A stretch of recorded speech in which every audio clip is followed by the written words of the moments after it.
3 months ago, I quit my job working in Wall Street, started this YouTube channel, and moved to Ecuador.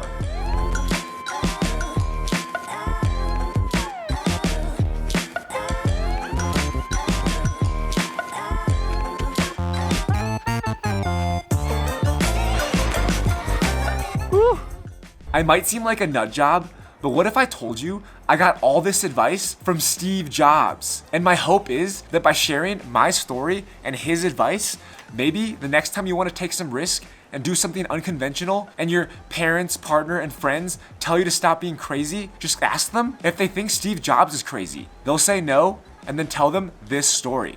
After college, I worked as an investment analyst for 2 years, one at a private equity company called BC Partners. I actually really enjoyed my job. My boss, Ted, made the culture fun and exciting. I learned a lot and have a lot of good memories with my coworkers. But every day I came into work, I wanted to do a dozen different things, and none of them were related to my job. I wanted to test a startup idea that I had, experiment with crypto, try YouTube, and just explore any curiosities that I had. Steve told me he felt the same way when he was younger, and that's why he dropped out of college so he could be more explorative and pursue curiosities. I had no idea what I wanted to do with my life and no idea how college was going to help me figure it out. And here I was, spending all of the money my parents had saved their entire life. So I decided to drop out and trust that it would all work out okay. It was pretty scary at the time, but looking back, it was one of the best decisions I ever made. The minute I dropped out, I could stop taking the required classes that didn't interest me and begin dropping in on the ones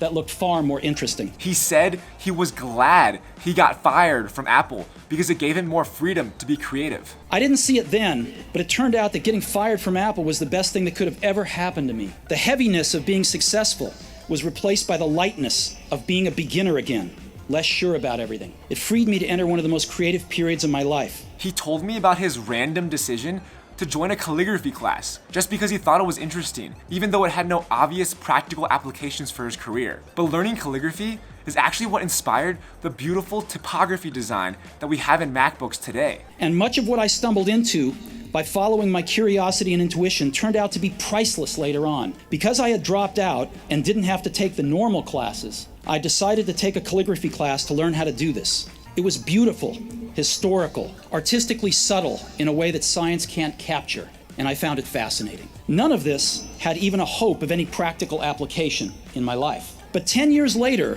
when we were designing the first Macintosh computer, it all came back to me. And we designed it all into the Mac. It was the first computer with beautiful typography. It was a relief finally hearing someone support my viewpoint, especially someone as successful as Steve. I thought I had to be going crazy after all the no's that I heard. But what really hit home for me was Steve's advice to seek passionate work and never settle. He said, "You've got to find what you love, and that is as true for work as it is for your lovers. Your work is going to fill a large part of your life, and the only way to be truly satisfied is to do what you believe is great work. And the only way to do great work is to love what you do. If you haven't found it yet, keep looking. And don't settle. As with all matters of the heart, you'll know when you find it. And like any great relationship, it just gets better and better as the years roll on. So keep looking. Don't settle." And right then, I knew that quitting my job, starting this YouTube channel, and moving to Ecuador was the right journey for me. But my parents, sister, and friends did not. They actually vehemently disagreed. We fought and argued about it a lot, and I started asking myself, is this all really worth it? And Steve's 2 cents on this really resonated with me. Your time is limited, so don't waste it living someone else's life. Don't be trapped by dogma, which is living with the results of other people's thinking. Don't let the noise of others' opinions drown out your own inner voice. And most important, have the courage to follow your heart and intuition. They somehow already know what you truly want to become. Everything else is secondary. I believed in this decision. I knew I wanted to do it, and I couldn't let other people, not even my parents and close friends, convince me otherwise. I had to follow my gut, but it was still scary. I had a loving family, great job, amazing friends, and a comfortable life.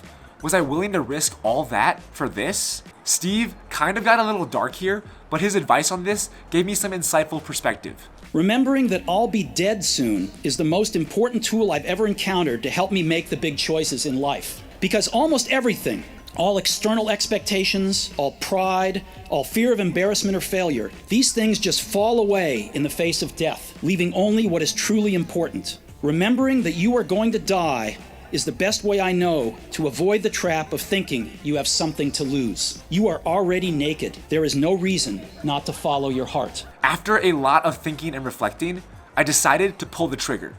I quit my job on September 30th, 2022. I thought I'd feel free and excited, but all I felt was lots of stress and anxiety. I quite literally had no idea what was going to happen over the next few years.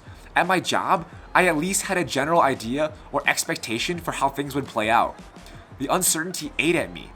But Steve had one last piece of advice that I will never forget. If I had never dropped out, I would have never dropped in on that calligraphy class, and personal computers might not have the wonderful typography that they do. Of course, it was impossible to connect the dots looking forward when I was in college, but it was very, very clear looking backwards 10 years later.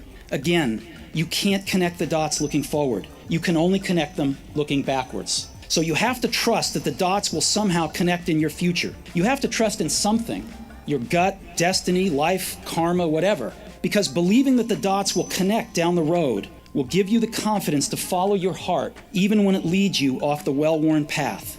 And that will make all the difference. So that's my story. And now I'm here in Quito, Ecuador, and this is my YouTube channel. My main goal with this channel is to build a community. I want to find people with similar worldviews, values, and principles, but with all different kinds of experiences, insight, and knowledge, and bring everyone together so that we can forge relationships, share ideas, collaborate on projects, and create meaningful change. And in doing so, I hope I can disseminate insightful knowledge and ideas with my videos. I'll be making and posting videos about 3 main topics: my time and life living in Ecuador, my views and analysis on interesting business topics, and lessons I learned about self-development and growth. If any of this resonated with you, definitely subscribe and comment below. As our community grows, I'll figure out better ways for us to interact and communicate. I'm excited for this journey, and I'm excited for you to join me. Till next time. Oh, and thank you, Steve, for chatting and inspiring us all. Stay hungry, stay foolish. Thank you all very much.